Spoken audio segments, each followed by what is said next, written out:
Mushroom की कई सारी वैरायटीज़ आपने आज तक ट्राई की होंगी, लेकिन खट्टे मशरूम खा के आपको सब भूल जाएगा।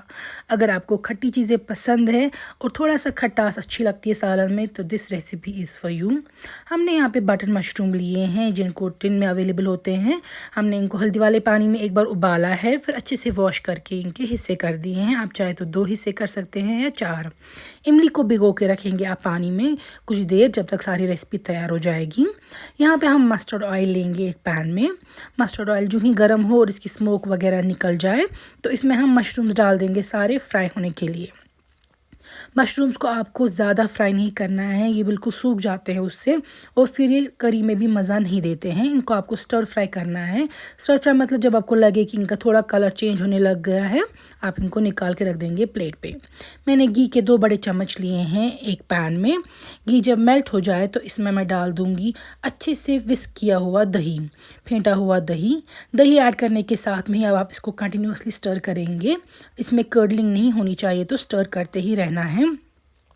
जब दही में उबाल आ जाएगा फिर हम इसमें बाकी मसाले भी ऐड कर देंगे। अगर आप चाहें तो आप यहाँ पे एक अंडा भी डाल सकते हैं ताकि कर्डलिंग प्रिवेंट हो। उबाल आने पे हम डालेंगे खड़े मसाले, यानी कि छोटी इलायची, बड़ी इलायची, दालचीनी, लौंग। वो आप अपनी चॉइस के मुताबिक डाल दीजिएगा क्वांटिटी।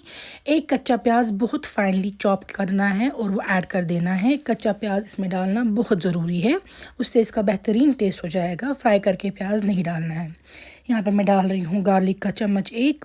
नमक टेस्ट के मुताबिक आप डालेंगे और इस रेसिपी में सारे मसाले यूज़ होते हैं। लाल मिर्च भी 1 चम्मच जाएगी यहाँ पे, साथ में हल्दी जाएगी। यहाँ पे मैं डाल रही हूँ हल्का सा जिंजर पाउडर, साथ में मैं डाल रही हूँ इधर धनिया का पाउडर भी, कोरिएंडर पाउडर। ये बहुत बेहतरीन टेस्ट देगा इसका यहाँ पे। और सौंफ का पाउडर भी डालेंगे हल्का सा, और आप चाहे तो थोड़ा सा मीट मसाला या चिकन मसाला पाउडर डाल सकते हैं और थोड़ा सा टेस्ट एनहांसर बन जाता है।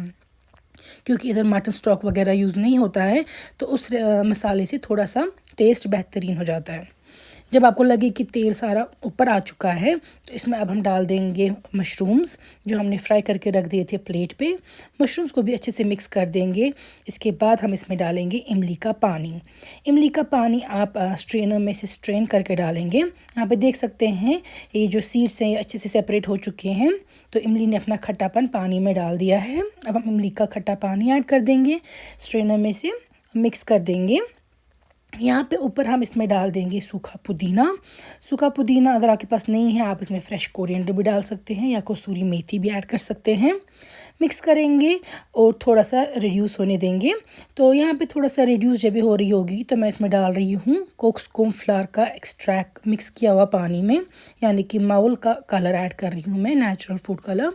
तो मिक्स करने के साथ इसको लिड से कवर करके आप कुक करेंगे जब तक ना ये रिड्यूस हो। करी अगर आप चाहते हैं ज़्यादा रखना आप ज़्यादा भी रख सकते हैं, लेकिन इस रेसिपी में थोड़ी कम करी ही मज़ेदार लगती है। ये सूखा सूखा ही थोड़ा अच्छा हो जाता है।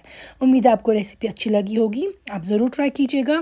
फेसबुक पे यही सेम रेसिपी कश्मीरी ज़ुबान में भी है, आप वहाँ पे भी ये सुन सकते हैं। और अपना फीडबैक ज़रूर दीजिएगा हमें और बताइएगा कि आप रमज़ान के लिए क्या ख़ास रेसिपी चाहते हैं। इंशाल्लाह हम वो भी जल्दी बनाएंगे।